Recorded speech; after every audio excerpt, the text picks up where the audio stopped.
Welcome to the Tech Talks Daily Podcast, where you can learn and be inspired by real-world examples of how technology is transforming businesses and reshaping industries in a language everyone can understand. Here is your host, Neil C. Hughes. Welcome back to the Tech Talks Daily Podcast. Now, I recently wrote an article on cybernews.com about how big tech is racing to reduce their carbon footprints. And let's be honest, big tech has thrived in a throwaway society of its own making because everybody has been encouraged to replace rather than repair, and software development often appears to be designed to force users into an expensive upgrade that they want but not necessarily need. For example, Apple was accused of slowing down devices to force consumers into upgrading their devices. And the tech giant also famously attempts to lock users into an upgrade program with promises of getting a new shiny iPhone every year. But things are changing. Sustainability, climate action, stakeholder capitalism, social value, climate change, and environmental degradation have all entered the mainstream. And there's an increasing belief and hope that clean technology will play a critical role in building a sustainable and healthier future, both for ourselves and the planet in which we all call our home. And given everything that's been happening in California with the water debt and the current weather crisis across the country, I invited Eric Adler from Flume on the podcast today. And Flume is a purpose-driven business that was founded during California's worst drought in 1,200 years. And officials were encouraged to find ways to reduce consumption, but nobody really knew just how much water they were using. But enough spoilers from me. I've revealed far too much already and done enough scene setting. So buckle up and hold on tight as I beam your ears all the way to Oregon so we can speak with Eric Adler from Flume.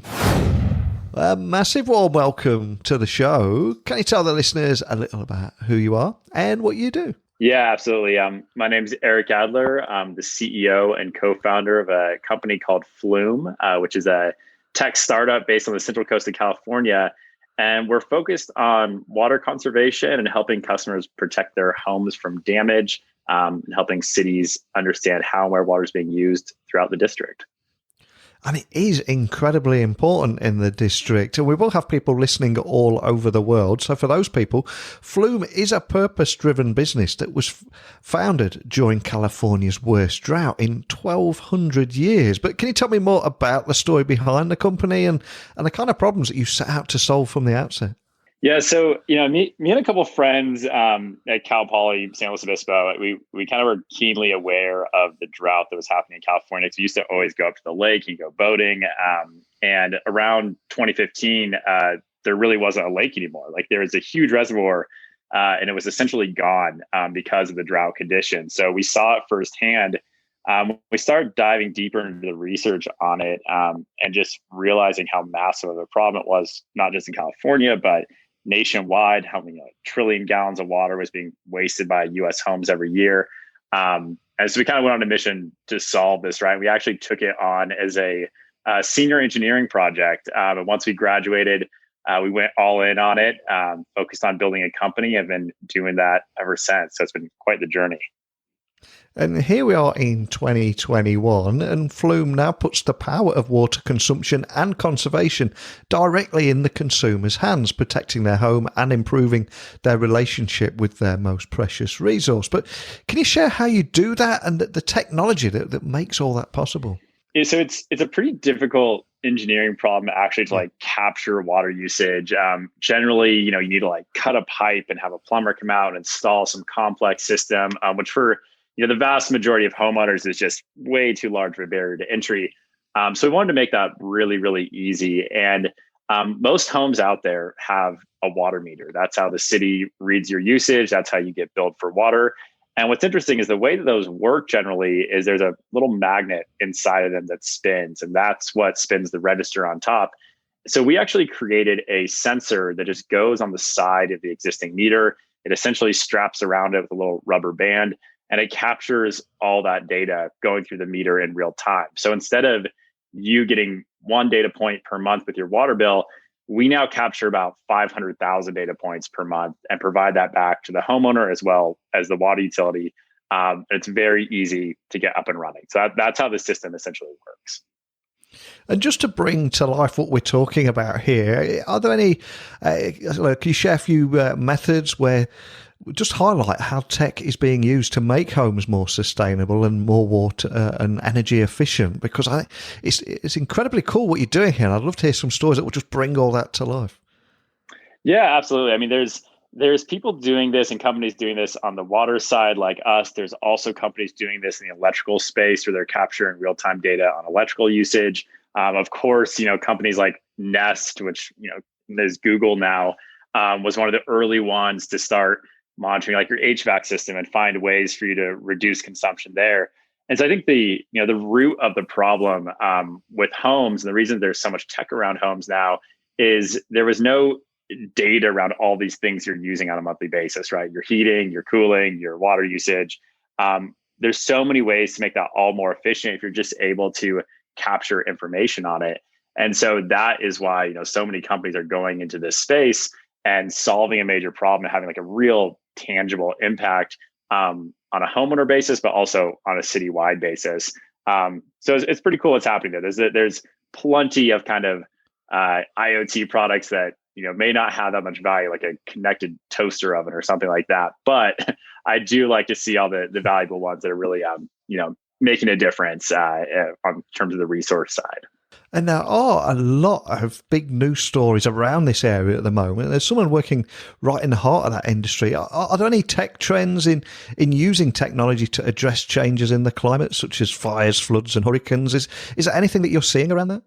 Actually, it's interesting. One kind of colleague that's in a similar space, based in Silicon Valley, he's working on solving a problem like with PG&E. If you're familiar with the California fires, a lot of them have actually been caused by accidental electrical poles that have sparked and caused issues. And so they're working on using IoT technology to monitor all those poles and be able to notify services quickly if there's a spark or any issue or a problem with like a down power line, right? So, and that is, resulting in eliminating fire damage happening in California. And so that's one kind of really interesting example where I think IoT is helping solve a kind of a resource issue.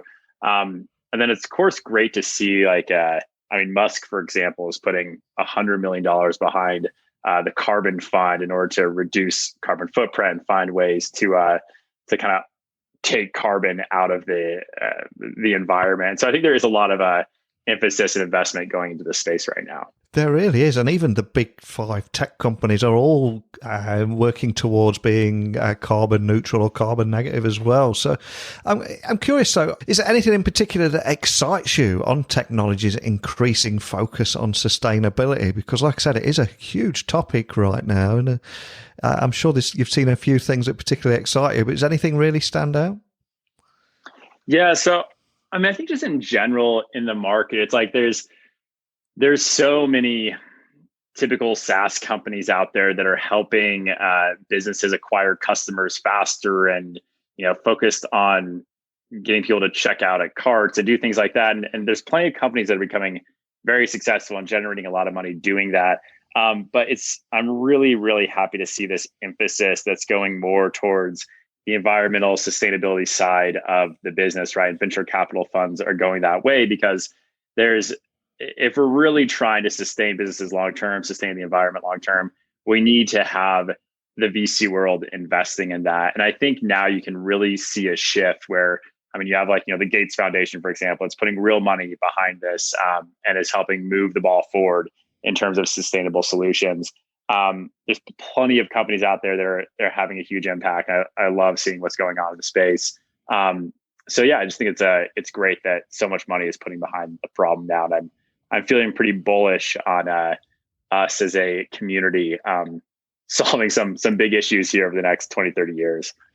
Love that. And of course, as for consumers and for many people listening, they're increasingly turning to smart home technology, and just about any device that you buy and home appliance you buy now will have an always online connection, and then the lighting and heating and water, etc., and even insurance in some cases with IoT devices are all turning that home into a smart home. But how do you think smart home technology will help everybody make a difference on that road to sustainability? Yes, I think you touched on a good point there. Is that, in order to make this, in order to enable homeowners to be sustainable and really make a change, you have to make it easy for them. So it's, the companies are kind of the ones that are responsible for making this happen, right? We need to make products, we need to make solutions that make it easier for the typical consumer to say, okay, I'd like to, let's add water monitoring or leak detection to my insurance policy. And that's not just going to help in terms of water damage, but that's also going to help me save water, reduce my bill. Same thing on the electrical side, same thing on, protecting your home from fire, things like that. All of that results in a reduction of resources, and it needs to be made easy for consumers to make those choices through these different insurance programs or utility programs or other programs like that. So I think, us as a startup, us as a company in the space, we're the ones responsible in making that choice easy for the consumer market. Absolutely. And I do think we need to concentrate a lot more as well on replacing and repairing things instead of just buying a brand new device every 12 months. And smartphone batteries is a great example of that. But are there any other emerging tech trends or any tech trends that you're monitoring closely or even want to look into your virtual crystal ball and make a few predictions for the future? One thing that's been top of mind, which is very different than kind of the smart home or IoT market for me, is honestly looking at like the cryptocurrency market and what's happening there. And I'm curious to see if that is going to have a real positive impact on society beyond just, a handful of people getting very wealthy, off of like, ICOs and things like that. I'm monitoring that pretty closely and seeing if there's really kind of a common good that's going to come out of the cryptocurrency space and helping people in other countries and kind of impoverished situations. So that's a trend I'm definitely pretty interested in. That's outside of the market that I'm currently in. Yeah, and also on the sustainability front, the amount of energy that's consumed mining, let's just say for Bitcoin, for example, is more than some nations, isn't it? Oh, it's disgusting. Yeah, right. Yeah. It's like that has to go, right? That's terrible. And there has to be ways if that's ever going to be successful, you have to find ways to make it much more sustainable. Because when I think you're seeing like 1% of the world's resources going to that, that's a real problem. So yeah, it's not quite there, but it'll be interesting to continue monitoring and see what happens. 100% with you on that. And as for you guys at Flume, I appreciate you might not be able to share too much, but is there anything you can tell us about what you're going to be working on next for Flume or what to expect in the future from you guys? Yeah, we kind of touched on it a little bit. We kind of start out initially working with consumers and selling to homeowners. The next phase of that was really partnering deeply with water utilities and helping cities become more efficient and focus on conservation. And we're continuing to go deeper there. But we also talked about insurance, right? And one of our focuses is expanding into the insurance market, really focusing on leak detection and protecting homes, while also kind of using that almost as a Trojan horse to get to that conservation and resource management side. So you'll see us going deeper in the insurance channel as well as the utility channel. And just growing quickly. We're really kind of taking off right now. So it's an exciting time for the business. Excellent. And for anyone that would like to find out any more information about anything that you're working on there or keeping up to speed with developments or even contacting your team, what's the best way of doing that? Yeah, the best way to get a hold of us or to check us out is just to go to our website at flumewater.com. You can, of course, look at our pages on Amazon and check us out there, read reviews there, see what people have to say. And if you ever have any questions, feel free to shoot us an email at info@flumewater.com or reach out to me directly at eric@flumewater.com. I'm always happy to answer questions and provide info. Fantastic. Well, I think with everything that's happening in California's water debt, the current water crisis across the country, and also the effects on climate change that are felt everywhere in the world, no matter where anybody's listening to this podcast. And the role that technology is playing in building a more sustainable future is incredible. So I applaud you for everything that you're doing here.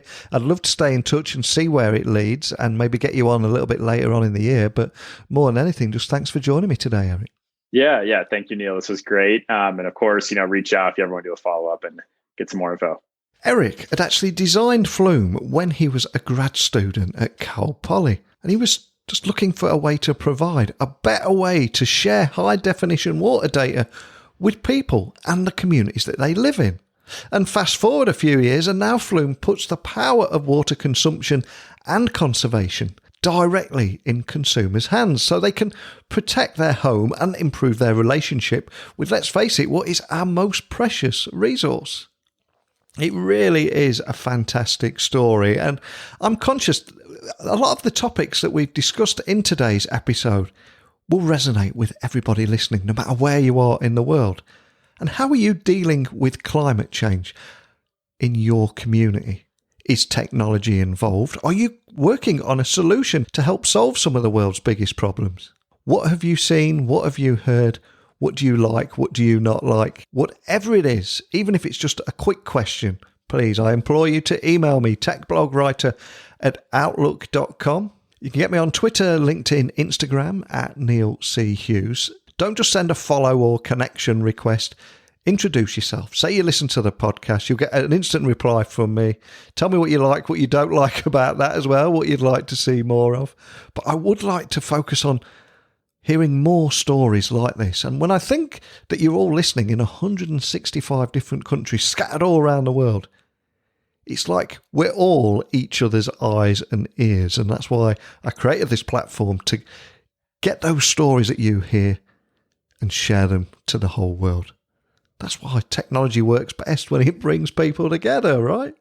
And finally, remember my website, techblogwriter.co.uk. You'll find over 1,550 podcast interviews of Tech Talks Daily. But there's also another podcast I'm hosting with Citrix called Tech Fusion. And we're going to be ramping up the guests on that podcast over the next few weeks, months, and hopefully years. So there's another podcast for you to check out too. But more than anything, just a big thank you for tuning into this podcast every day. Apologies for me if I ever clog up your podcast feed if you leave it for a couple of days. I genuinely appreciate you tuning in, and I cordially invite you to do it all again with me tomorrow. So I will meet you here, same time, same place, and I will speak directly into your ears once again, not in a sinister way. And just a big thank you for listening. And until next time, don't be a stranger. Thank you for listening to the Tech Talks Daily Podcast with Neil C. Hughes. Remember, technology works best when it brings people together.